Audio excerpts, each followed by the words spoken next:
Like I said, in the studio, we are hosting the Senator for Kisii County, Richard Onyonka. Mheshimiwa, karibu tena sana to Radio Generation. Thank you. Good morning, everybody. I'm happy to be here. I'm happy to see Muga, my griot. You know, I'm still recovering from this shock. You've told me that you were in radio before. I used to work for Nation FM. I was there for about a year. Yes. And I was, when they just started. Right. And I worked there for a while and then decided, let me go and look for something else. It was interesting. Very interesting, yeah. Well, so tomorrow as we celebrate World Radio Day, we're going to be celebrating folks like yourself then. Yeah. So again, I'm very shocked. Good for you. Now, and it comes from my background. When I was a student in the US, I used to do these Afrocentric Africa historical perspective, African music, African culture, all that stuff. All right. So this is a background somewhere. Yes. Yeah. What kind of music do you like? Everything. I can do jazz. I can do. You see the stuff you see that this guy is calling Niger. Yeah. That was our music. Okay. Those days, music by Fela. I can listen to Zouk. I can listen to salsa. Yes. Yeah. Good stuff. Hiyo tutaongea wakati mwingine. Leo tumekuita tuongee siasa. Yes. Governors are accusing senators of extortion, harassment and many other adjectives. Let the first person throw his stone. I mean, I've always said on TV and in the studio, CP Muga, I've always said this country is just a den of thieves and crooks who share the loot depending on who has grabbed it and who is disposed to enjoy it. And essentially what you have is that when I saw these governors discussing and saying there are certain senators who are extorting money from us, but it is governors who've been paying senators not to indict them. Yeah. They have been, meaning it has been happening for a very long time. If the reports are being audited as it has been last week, if they do it this week, it will be the same. Yeah. So how much do they bribe? I would like to know. It depends on what you offer. It depends on what you stole. You see, when a governor has stolen in the audited books and the auditor general said you stole 120 million, there's a figure which the governor starts offering before you have even interrogated the books. Right. That could be as low as 2 million to as high as 10 million. It depends, because they don't want us to pronounce them what they have done. And what they have done is as shocking as anything can be. Yes. Yeah. And they have said that they have evidence of these senators who have been harassing them and extorting them. I listened to that, but the truth is that we also have evidence where these governors have been making offers as to how much they can deal. They call certain individuals, they tell them to come and meet them at the Senate. Some are meeting in the basement, some are meeting in their hotels. Yes. If you have not done anything wrong, why would you give me money? Okay. I mean, have you been offered? CP, if I've not worked for you, yes. If I don't owe you anything, why would I give you money? Why would I give you money? Yes. Mheshimiwa, have you been offered by a governor because of these processes that you have in the Senate? I'm a Kenyan. Yes. He's a Kenyan and he's a senator. Yes. So he has been offered this money. Yes. Okay. So my next question is, have you taken that money?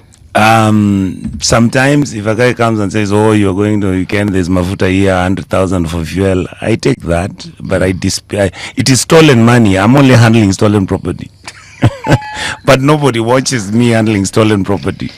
So my conscience, CP, my conscience is very clear. Don't laugh. I'm laughing because we're having an honest conversation. Yes, it is. Yes. You know, you're the first person I have actually asked this question and they've actually answered it straightforward. But I tell you, Kenyans don't like to say the truth the way it is. Yeah. You must understand that in Kenyan politics, yes, at that high stakes level, 100,000 cannot constitute a bribe. Absolutely. Amesema hiyo ni pesa yake ya mafuta. I'm going to tell you, it does. In the minds, the ethos of that does not constitute a bribe. It can't possibly a bribe. It's too little. Okay. Yeah. They even call it, it's greasing the car. So now, as far as, because the governors have been, we've seen them several times. It's like they're running away from accountability. What is the plan going forward, as far as, because you are the guys who are supposed to oversee, your primary role is actually oversight. Thank you. You're asking a very good question. Let me try and answer it. Yes. If you look at the way the system is designed, I have always, CP have frequently talked about how our system is broken in terms of what has made Kenya get to the point where it is, and why do we behave the way we do, especially the ruling class. Yes. The system is designed deliberately for people to share the loot. They share public money.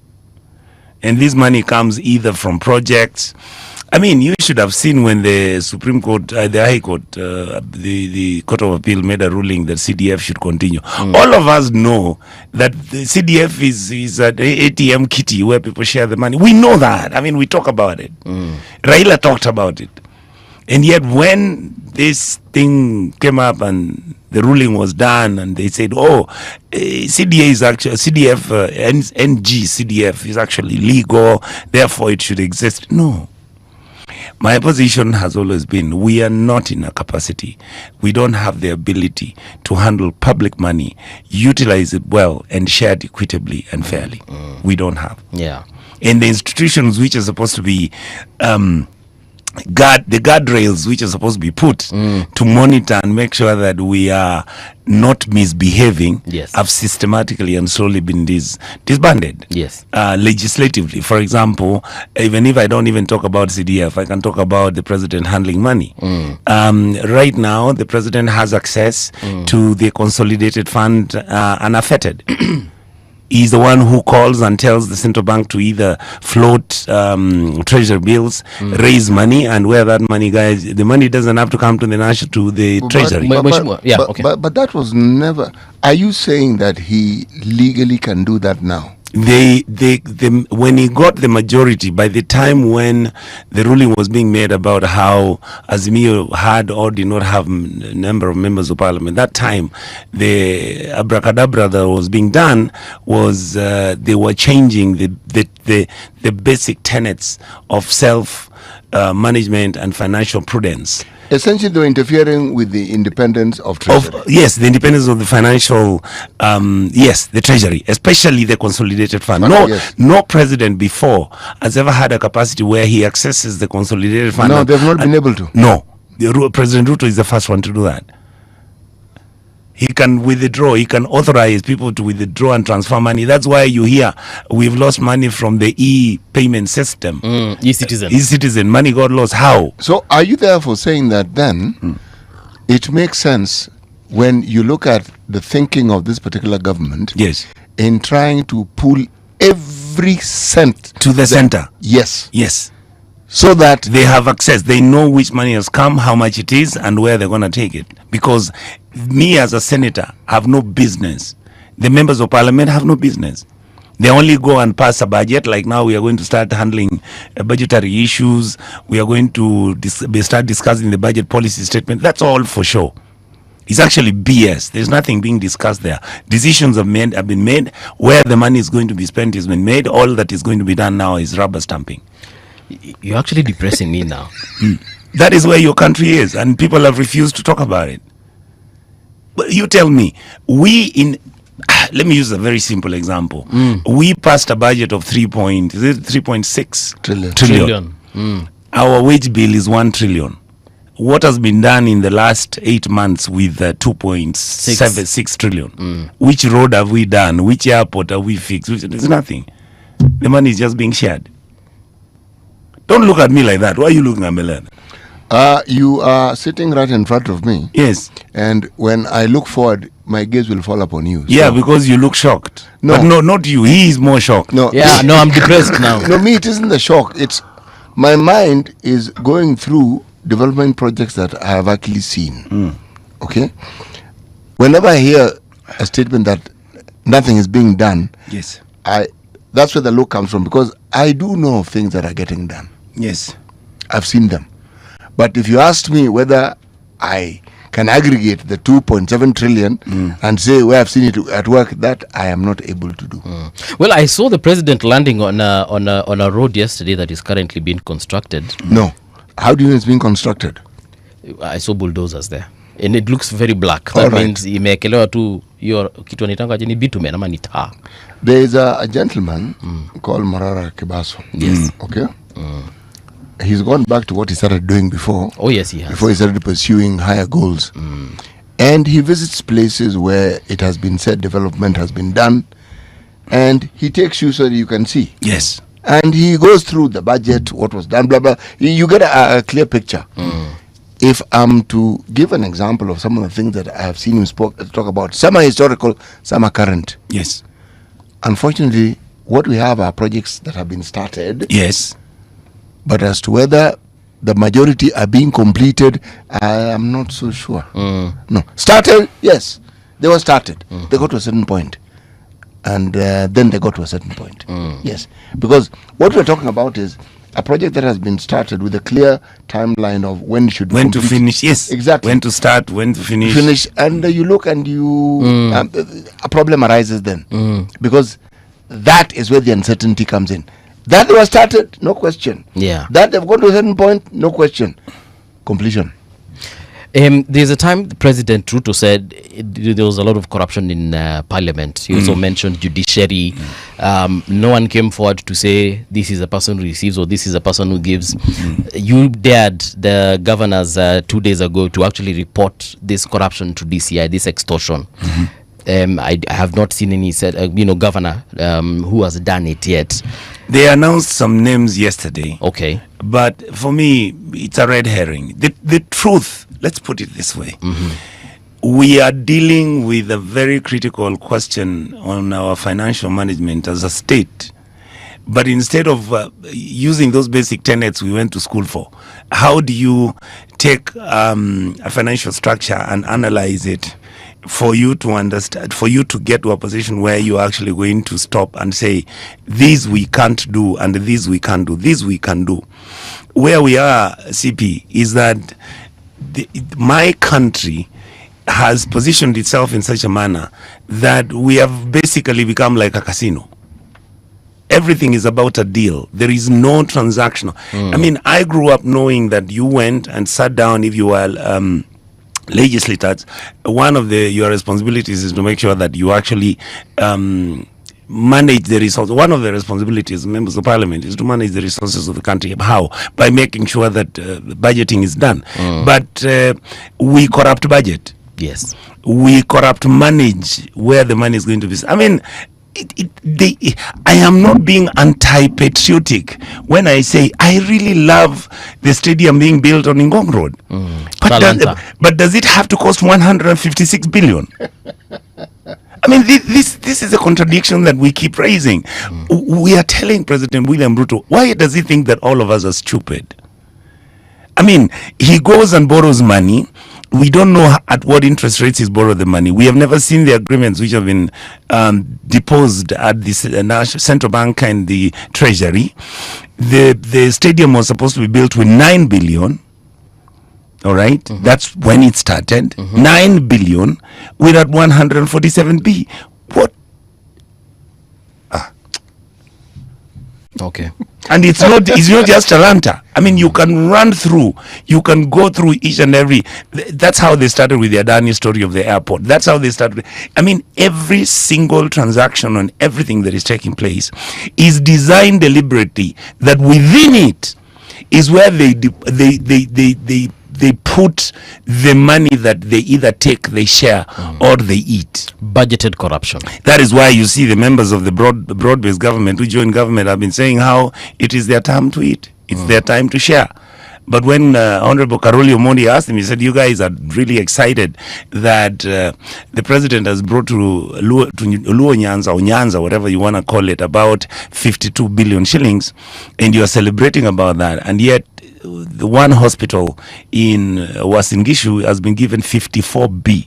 One hospital. All right? So, and yet we have got 47 counties. Why are you not able to sit down with people and say, listen, we can even go regional. We don't have to go to county. We can go regional. The old provinces, which were 8. Can't we build 8 serious health facilities that are helping our people with that 40 billion? I mean, if you gave me 2 billion in Kisii, believe you me, I'll do a fantastic job to do one health facility which is dealing with particular issues that are affecting the communities. And that's not, Kisii is not, it's just a microcosm. The Republic of Kenya needs certain things to be in place for us to even start talking about this singer something stuff. Singapore. Do you know, when you talk about health services, where you have a point, Senator, is this. These level 6 hospitals like Kenyatta University Hospital, KNH and so forth. Yes. The actual cost of putting up such a hospital is around 15 billion. Thank you. What it would actually cost. And the 15 billion is not you've put up a structure. You put up a structure, you've employed people, it has commodities, it is a functioning unit. Yes. Yes. So again, I'll still go back to the question of oversight. Yeah. And thank you. And the last point I was actually nearly going to forget is that, I mean, I was telling one of my chairmen who's chairing, for example, the health committee, CP. If you see some of the things that our brothers governors are doing in some of our counties, particularly when it comes to health sector, you go and look and see what they've done with their mortuaries. You look at which medicines are available. We went to a health facility in one of these eastern areas, and 60% of the medicines is expired. And to make matters worse, you are then told that is the medicine. In fact, when the president went there for Mashujaa Day, that is the medicine that was being donated to the poor people of that area for optics. The medicines were expired. And people tell you, shh, don't, Onyonka, please, today you come here, don't you know this? This is Kitui County. I'm not going No, to say he's not Kitui. going to tell you. I'm not going to tell you. I'm just telling that From one the eastern counties. one Well, of the, take your pick. One of the health facilities we went to, the medicines are expired. You have basic things like electricity, which doesn't work. You have a health facility where water doesn't run, and to drill the water is only 8 or 6 million. Which for me, I find it too expensive even. And yet, because some of the counties have those drilling rigs, but sometimes they leave their drilling rigs to go and hire contractors from outside to come and rig water because they can then pay 8 or 9 million for 100 meters of water. You go into these facilities, the windows are broken. You have our patients who are basically lying in bed. There are no bed sheets. All right, people are being treated for malaria, but you understand mosquitoes are all over the damn place. I mean, if you look at the food which people are eating, you think they're feeding rabbits. I mean, the consciousness in our republic as to what public service is, it's just depressing. So when I see people fighting at you know, these guys have been eating money, some of the things which we see in where these guys are working, if we talk about them, they will not even work in their areas. And that is why when we visit most of these facilities, you find everything is managed. How you are received, where you go and sit, which things you are shown. Because sometimes when we go to these facilities, we actually move in and don't tell the governors that we are moving into. There are places we call impromptu visits. Yes. Some of us go to morgues without announcing to the health facility, to the health people. And you know what is happening is that because the health facilities have got, there's a fund, it's something called improvement fund, health improvement fund, which was every facility that collects a little money, they're supposed to put it together and use it to develop the place. Or most of these governors have taken all that money and put it in one central fund in the county government, and that's the ATM kitty. And when you are there, you're being asked to do oversight, and we then, I mean, I've written more than 30 letters to ESCC explaining the challenges I'm facing in my county. Money is carried to them. They receive. I mean, we just a rotten state. Money is taken to ESCC to bribe them. Yes. This is, I mean, I've said it so many, CP. There was a time I was even telling one of the directors, I said, I don't know why you're so bitter that these are the things which are happening. All of us know, all of us understand what has been going on, And the system has deliberately been broken down. And that is why many of these governors you see, they are all rushing to the broad-based government. Why? They must stay close to government to bring development. No. There are more than 10, 15, 20 things which they have broken. The laws, which have been money, which have been stolen. And they say, it will be mwah.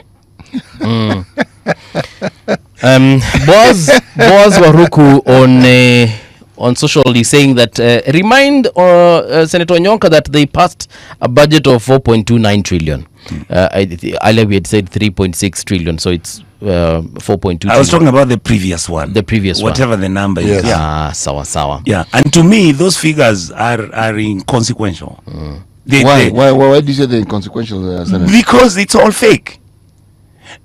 CP Muga, can I ask you a question? Ask me too. Take a calculator right now. Take 2 trillion shillings and divide it amongst the 47 counties. See how much money every county should get.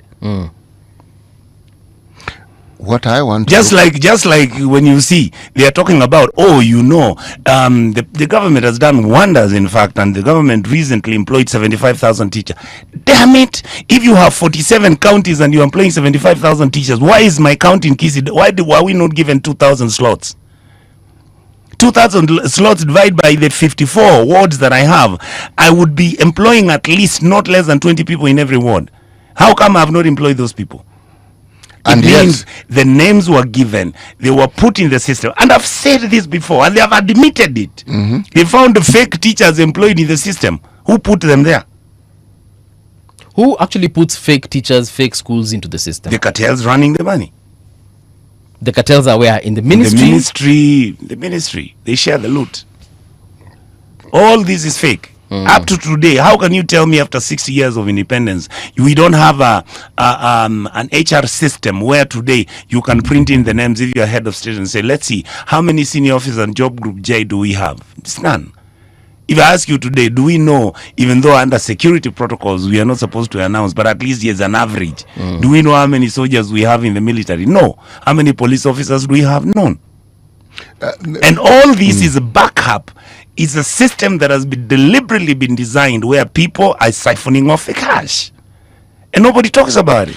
do you know the You picture? are talking about it. You know the picture that is being painted here? Yeah. If you take the argument to its logical conclusion, you then ask, so when we have a census and then figures are given, Yes. can we actually trust the outcome? I am aware that what I'm saying here, are those figures that are presented, do they actually represent the people who actually exist? No. Or are those figures aspirational with the view in mind? Since we're in conspiracy territory, I've waded right in and I'm contributing. Because if we are to ask the serious questions, when you have a situation where an electoral process is brought to a halt because the census figures don't tally with the voting process and the numbers at the end of it, my question is that the only place where they didn't tally? Yes. I don't need two examples. I have one. I have to ask, why is it only that place? Are we saying that? And secondly, when we look at our numbers or the numbers of people who vote, Yes. or we call registered voters, in this country, do people ever die? Of course they die. Yes, they do. They do. Sometimes conveniently. And then the other addendum, I think, CP, I wanted to add is the fact that then you bring in the issue of the elections, and our elections are the most expensive in the whole of the African continent. How can that be? Means this is money people share. Actually, if we're going to take that argument, I get to its logical conclusion, let's start with our members of parliament. Yes. Our members of parliament are some of the best paid In the world. Yes. Yes. Not even continent now. Absolutely. Yes. All right, and we have deliberately allowed it to happen. Yes. Why? Because we sanitize our responsibility as the elected people. My salary is about 833,000. All right, before it was 1.2, then the taxes were brought in at 35%, so it came down to 820 something, and then that includes me running my car, the driver I have to pay him, my PA I have to pay him from that same money, which is fine. In fact, the money is quite enough As far as I'm concerned, we should never be given any more salary increments. But let me ask you a different question so that you understand where you are as a state. The amount of money that the parliament, or should I call it the National Assembly, got, that is the Senate and Parliament, was about 39 billion shillings. And that money is budgeted for them, for us to hold our sittings, to do our whatever, and all the necessary, including those oversight things you were talking about. The total number of people who work at the 300 and 290 that we are, Yes. plus the other personnel, the clerks and everything, when you add the total number, they come to about 800 people. Tell me how 800 people share 36 billion shillings, 39 billion shillings in a year. No, you tell me. How do you share it? I'm asking you.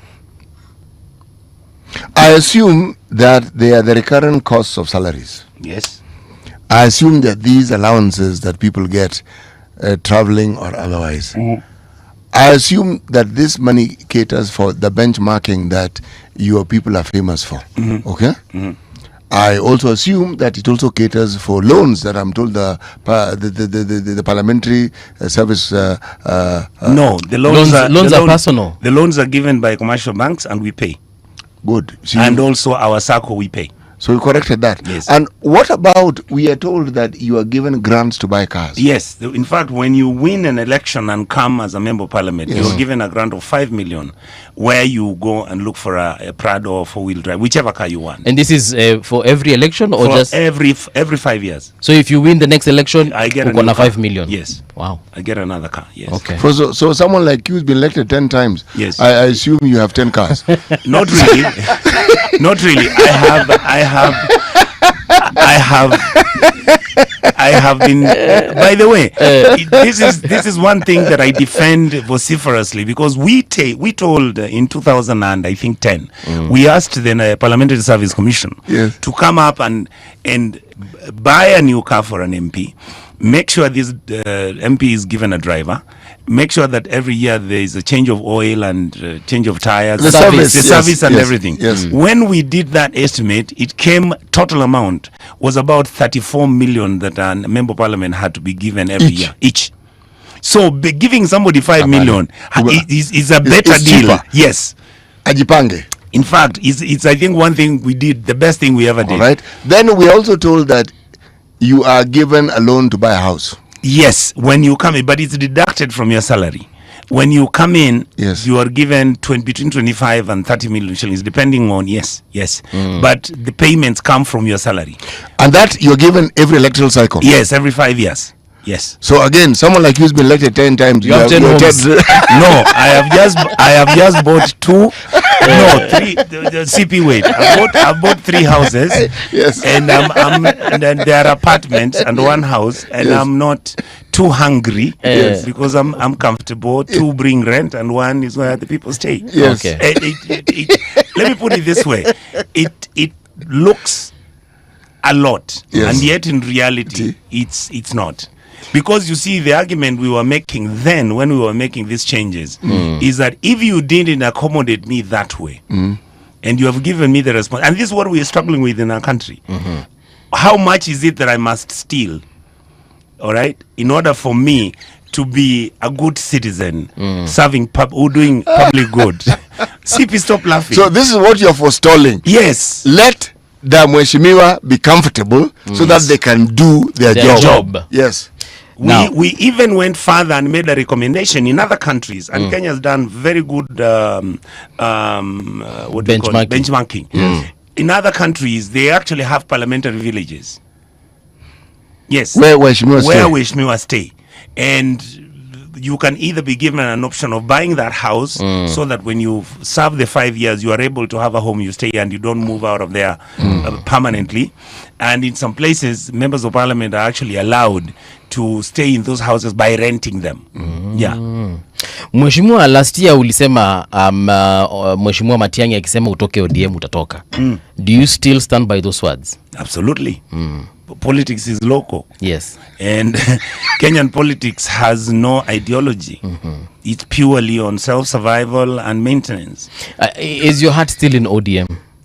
My heart is heartbroken. Yeah. I am Why? like somebody who's having an ex who you've been waiting to see whether they can reform, and you find out the ex has decided to go and cohabit with another gentleman whom the ex was telling you this gentleman is a thief, is a crook, is somebody who's killing our people, he's a useless fella. Then you find that your madam has just moved in to go and cohabit with this crook whom and this murderer and everything. So you're So your heart is broken. he's completely broken.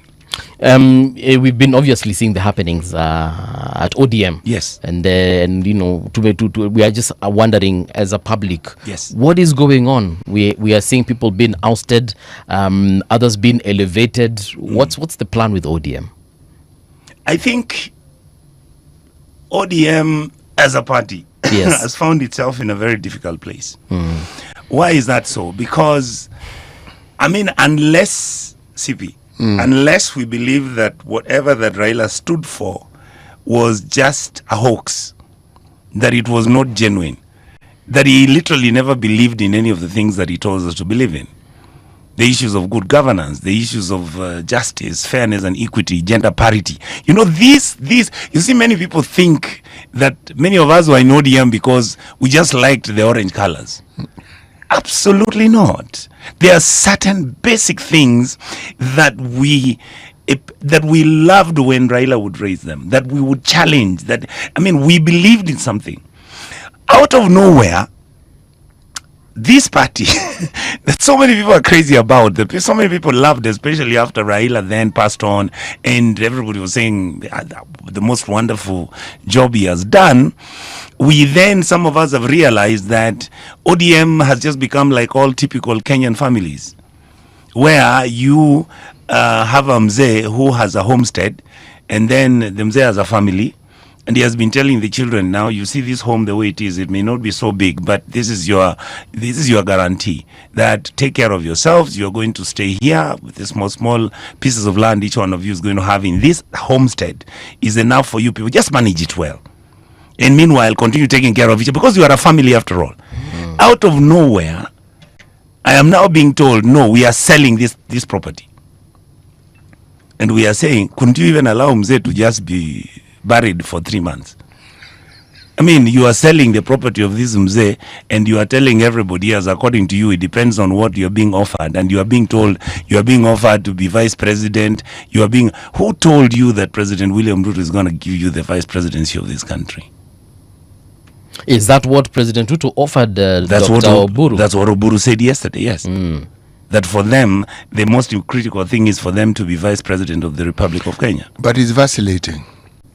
He's vacillating because if the statements we heard previously was that the minimum point of departure was the presidency, then it seems to have been watered down. Yes. Now the vice presidency seems acceptable. Previously, it was nothing short of the presidency.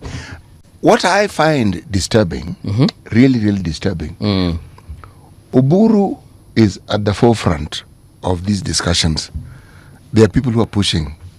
There are people somewhere absolutely who are pushing this agenda. There are people who even push the agenda for him to actually be the party leader. Absolutely.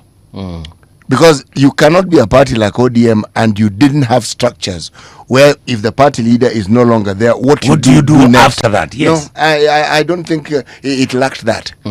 And even now, if you bring in this discussion around the Secretary General being removed, this matter is not complete. It has not ended. If you ask me, it has just started. It has started, yeah. Sifuna for me is a beautiful accident. What blows some of our brains out when we look at what is happening is that did people ever care even what Raila was saying, especially towards his last days? You remember Raila saying, as far as we are concerned, we have an agreement with President Ruto until 2027. If there is a renegotiated settlement on the outstanding issues and we feel that this is going to go on, then we will consider depending on what's put on the table. Now, there are individuals who have stated that, in fact, Mzee himself was planning and thinking that he could run again.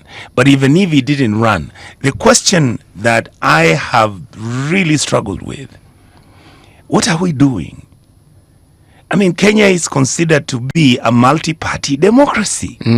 A multi-party democracy is an undertaking where the state, the government in power, is there to run the affairs of state, as we are the government in waiting. Particularly after the ruling of the High Court, where in fact our numbers in Azimio were bigger than the numbers that the Kenya One Alliance had. So why all of a sudden are you catapulting yourself into saying you want to work with government? And anyway, if you are honest and you are sincere, like my brother John Buddy and Atandi, they are really excited. They're saying how they have made money in the rest for the few months they've been in government. They have made enough money that they would never look for it again. And what I'm asking them is very simple. You love the government. You love UDA. So you go there and leave ODM. Why are they still holding on to ODM? By now they should have said, we are actually people who are pro-UDA. Next elections, we are going to run on UDA. You people can Sifuna and Onyonka and whatever, cross over and go and take that ODM thing you want and stay with it. Yeah. Why are they still insisting that they must be in government, but they are going with ODM? You love the government. Join it. And it is okay to love the government. Absolutely. Absolutely. There's nothing wrong. But be honest about it. Don't be hypocrites. Because they fear that anything they are going to strike up here. Go and look at what Gladys Wanga said 3 years ago, and go and look at what John Buddy said 3 years ago on who President William Ruto is as a person. Yeah. They are saying he will not honor his word. So they are worried that if they go na kichwa yote CP, he will swallow all of them and make them completely moribund. Now, where does it leave individuals like yourself? You've said you're heartbroken, but the party is clearly going in a direction that you do not necessarily agree with. But Paul, let me ask. Please allow me. Please ask. I mean, when you say the party is going, what do you mean? ODM party? No, no. The ODM party is not the party leader. Please understand. Yes. However, the reason I've said ODM, the direction they're taking, is because yesterday there's a party organ that met and they decided certain individuals should not hold certain positions. Did they ask Sifuna to go and defend himself on whatever charges they're raising? I know he wasn't there. It's a requirement. So whether they asked him or not, I wouldn't know. It's a No, requirement. it should have come out in public. It's a They requirement. didn't do it. It's a requirement. It's a Okay. requirement. Yeah. I mean, the point we are making is very simple. Yes. The NDC has a role to play. Yes. The National Delegates Conference.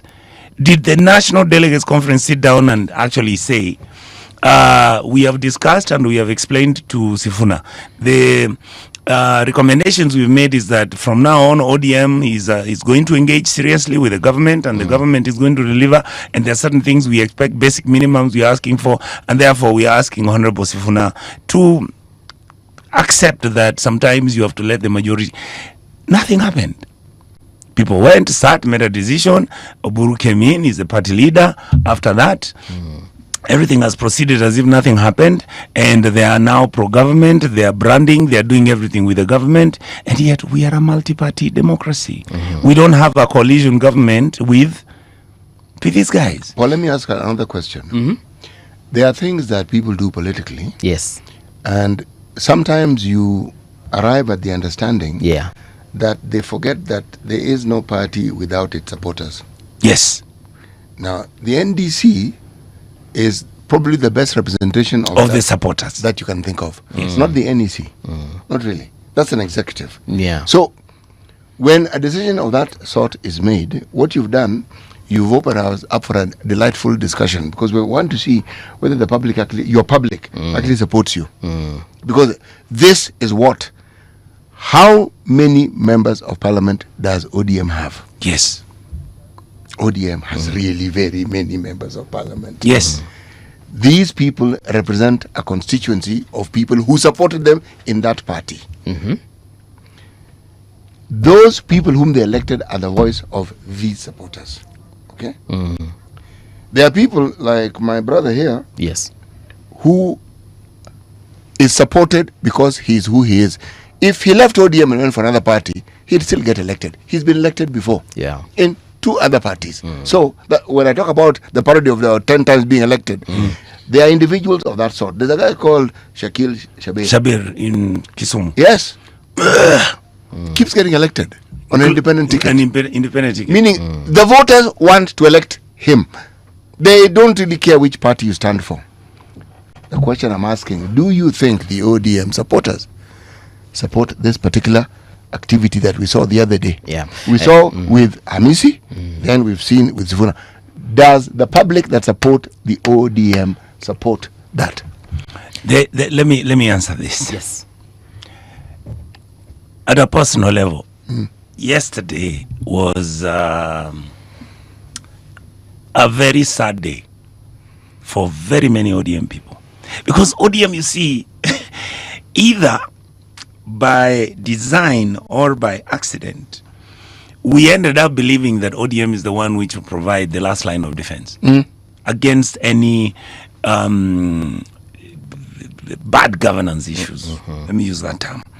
And yet, from what CP is saying, we have not been given an opportunity to allow the public to come to, whether it's in Kasarani or wherever, and give them an open field. Let people vent. Let the NDC, let the members of the National Delegates Conference be the place where we are discussing what our democracy means. Let Sifuna stand up and say, I don't think we should cross this way. Let the other side get their best, all right? So that their best can come and tell us why they think we have to join government. And yet we have a problem. And the reason why you notice this thing is very, very painfully confusing to many people. For me, the best expression that we have is you look at what the Raila family members are saying, except Mama Ida. You have got Junior, Winnie. They're all giving cryptic messages. Ruth Odinga has said, and we nearly 90% of us agree with her. The problem is not Sifuna. The problem is that you're taking a party that stood up and believed in certain things, and you are making us assume that the relationship that we have got as a people who are in that party, that relationship is purely transactional. That you are going to negotiate for certain things, and it does not matter completely. Even if this president decided that he's going to have a one-party state coming back again, some people, I think all those people who are joining him feel that it's still okay. Honorable Onyonka, let me ask you, if you look at the number of people that you are saying that are steering this ship in the wrong direction, how many are there? Are they 5? Are they 10, 20? Are they 40? Are they more than 100? I believe the few who have been given jobs in the broad-based government, those are 4. 4, 5, or 6, and there are others who are seeing new opportunity because Raila is not there now. They are creating their own shop. There are some who believe that the government has so much, and in fact, you can never finish what the government can offer. There are some who are making very, very painful arguments I've seen, who are talking about the discrimination that went historically to the Luo nation because of our mismanagement of our politics, and therefore as a result the victimization and the historical injustices which came up. And what we are saying, that is a fact. These are the facts. This is where we have come from. Do you want us to go back there? That ODM has stood up against bad governance, against corruption. We have tried even with the challenges we've been having. And then all of a sudden, people are telling me now, no. In fact, the corruption you're talking about, even when Mzee Raila used to talk about how people are stealing money, how things were being taken, and all these things that are going on a daily basis, we used to steal hundreds of millions. Now we don't. We take billions. In fact, I believe soon we might even end up losing $1 trillion. At this rate? At this rate, because this money looks like it's never enough. On Sunday, yes, you are going to be in Kitengela. Absolutely. What is the agenda for Kitengela? Continue with discussing with the public wa mashinani and telling them what has just happened to our lovely party and explain to them that for us, we CP, one of the things I was telling a friend of mine the other day is that many people forget one thing. If you look at these young men, whether it's Sifuna, whether it's Babu, whether it is Caleb Amisi, whether it is sometimes people put me there, but I'm now considered as a geriatric old thing. The truth, CP, the truth is, what has dawned on some of us is that contrary to what many people never realize, Raila was actually training people. Yes. And the team that you have right now is incredible. Those young men, even when I see other people who are what I call the hardcore ODM side, which is gone to government, insulting us and talking about and saying all sorts of things, the truth and the reality is that right now, it is the team you have that has gone on to the other side against Mzee Uburu, or we are being called rebels, is, I think, one of the best teams that ever was. It's beautiful. I mean, we know how to mobilize. We know what to say. We know how to say it. We understand exactly what to tell the Kenyan public. And the most beautiful thing I saw when we were in Busia, not a single penny was given out for people to show up in the street. And they showed up. And they showed up. Which means the spirit of Raila lives. It lives on. That's the point we are making. For us, they can remove Sifuna. The truth is, when I look at Sifuna, what do you see? I see a young man who has taken it to the next level. It doesn't matter what you say. He's able to challenge. He's talking to power. He's able to do what Raila was doing when nobody else could even imagine it. So these people kicking out Sifuna, they think they are removing Sifuna because he wants a job. Sifuna is no longer talking about wanting a job. Many of us, people like me, we are not looking for jobs. We are talking about we are destroying our nation. And that is more personal than they can imagine. We are not excited by these big things these people are offering. CP. I'm sure my brother told you how much money they have offered. I even called my brother and said, you go and check this money. He told me, you eat their money, they kill you. Don't touch their money. You eat, they kill you.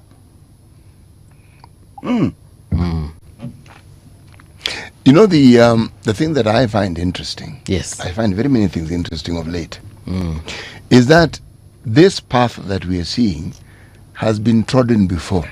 It's a repeat. It is. Yes. It is.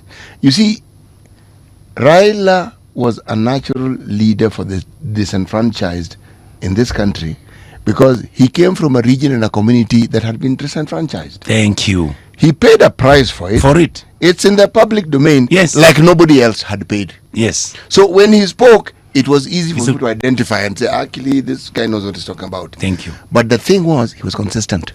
Yes. And he was never afraid to walk away when he disagreed. He was not afraid. He said, Apana. This one is. We'll not accept this. Nah, this one, we're not going to. We're not going to work with this one here. You see, now, when you see that consistency, yes, it is easy to explain. Do you know? I was explaining this with the other day, that all these things we keep discussing that we summarize as an enigma have actually been studied by very many prominent universities across the globe. Yes.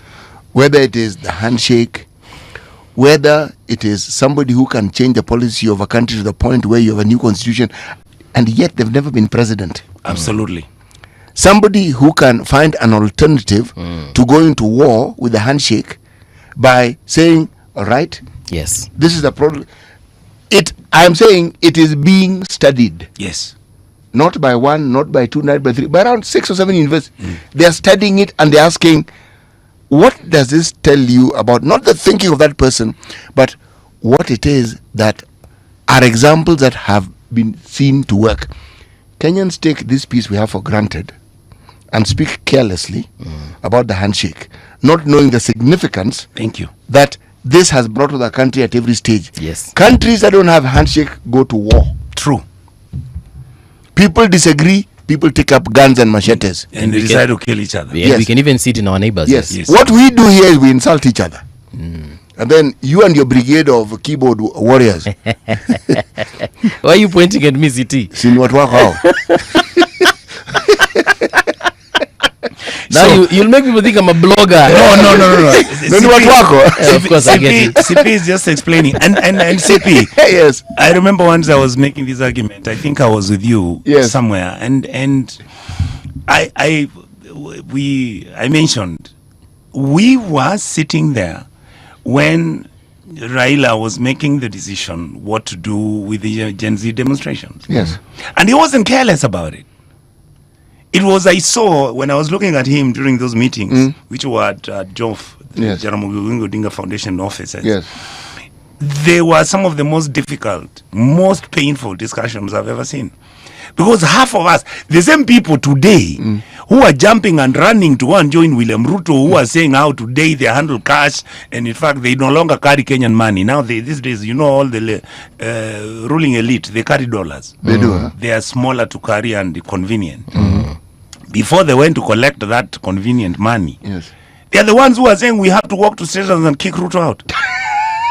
They are the ones now. They are the ones who are they're the ones who are saying, in fact, people like me, the Onyonkas of this world, who are a bit crazy. They say we are crazy, and yet, CP, what you are saying is very simple. If that decision had never been made to forestall Gen Zs not to walk to State House, where thousands of people were going to be killed, where once the government became dismembered, and these are the things that I would love my colleagues at the National Assembly and the Senate to start discussing. We never discuss what are the weak linkages in our system. All right, we've only put certain guardrails against any excesses. But what if the excesses surpass? Let me explain to you what I'm saying. Yes. It was the first time that we realized that out of this country we have got 47 mini presidents. What would happen if these presidents were all supposed to come and set up militias? Tell me how you're going to negotiate with 47 people for them not to allow militias to get into the streets. So what many of us, what we are saying to Kenyans is this: there was a deliberate decision to forestall the collapse of the nation. But that wasn't a guarantee for the bad behavior of this government, which was going to collapse, to continue having the bad behavior, which may eventually anyway lead it to what? To collapse. Yeah. And we are saying the president must handle this country with statecraft. He must understand that this country is not a personal, asset. That this country has owners, and these owners include from the Boda Boda Mamamboga group to all the guys, including Uhuru Kenyatta, who's been a president before. And the president must be able to balance the two sides, the three sides, or four sides. Okay. And it cannot be that he's the only one who actually knows what is good for the country at 100% capacity. Mheshimiwa, lastly, you said, I think it was yesterday or the day before, you said presidential elections are not safe in this country. No. Yeah. The point I make is very simple. Yeah. CP. Yes. What did Kriegler say? Elections are stolen during transmission. What has everybody else said? Why is it that if you look at the elections let me talk about Kisii County. We never had a single. We were me running as senator, Simbarati running as governor, Donya Toto as a women rep, and we had all these other members of the county assembly. Do you know that leave the presidency, from that level all the way down, never had a single issue? In our case, we didn't even have a single petition. Not one. Not one. The women rep never was taken to court, which means the exercise was free and fair. Yes. So why is it that it is now at the presidency that we want to kill ourselves? Why is it that we are preparing to hang each other because somebody is stealing the elections? And what we've said is very simple. The stealing of the election is at the transmission. When you are transmitting those elections to bombers of Kenya, that's where how Kamangu has come in. That he has to provide the software, which then is, which yes, that you can actually even interface, and especially now it's much easier with AI, that when the elections are going to come, yes, you are saying that Keumbu polling station, Nyosia primary school, there were 224 voters, and the presidential candidate who won was this. What we are saying is this: we don't want these guys to say that the transmission, remember that nonsense, how people are carrying documents from 34As, from let's say from Kasipul, yes, in a matatu coming to Nairobi to hand them over those things in why? Waseme huko. Finish with the form 34A on the ground and take the photograph. Allow all the members of the agents the agents to take that information. Na ni hivyo. And all, in fact, these people should do, once these people have done that, we have got how many constituents? 290. Just call the chairman, the person who's managing, the presiding and returning officers who are managing the elections with that form, and they'll say, we collated, tabulated, and the votes which we know from Kisii County, the winner was President so-and-so, and there was President so-and-so. We have no problem there. You can have data to collect that information and give it out there, but it's supposed to be acting as a guarantee against any Fiddling. hanky-panky. And yet in reality we keep on saying transmission. That is where the elections are stolen in Kenya. If you go to look at Nairobi, Yes. who won the elections? Sakaja. Nobody filed a petition against him. The exercise was free And fair. So it is that small thing that we need to fix, and then we can be fine. All right. Yes. Mheshimiwa, thank you so much. This has been very exciting and enthralling. We say that it's never too late to have conversations that can change this country. Na kama kawaida, we invite you, njoo tuendelee kuongea. Thank you so much, CP. Bro. You know you have been my brother, my friend, and everything. Oh, yes. I want to congratulate you all for being here. Thank you. And if you need me to come here, I'm open for space. Oh, you are going to be coming very often. Yes. Amesema ako na mafuta ya kutosha. Gari yake inaweza fika. Yes. In fact, they tell you there is fuel. We'll fuel you. All right. Thank you so much. Job Kola, Maurice Andati, Victor Lesusian, Ramadan Abdallah, and the very many of you who've actually lent your voice as far as this conversation is concerned.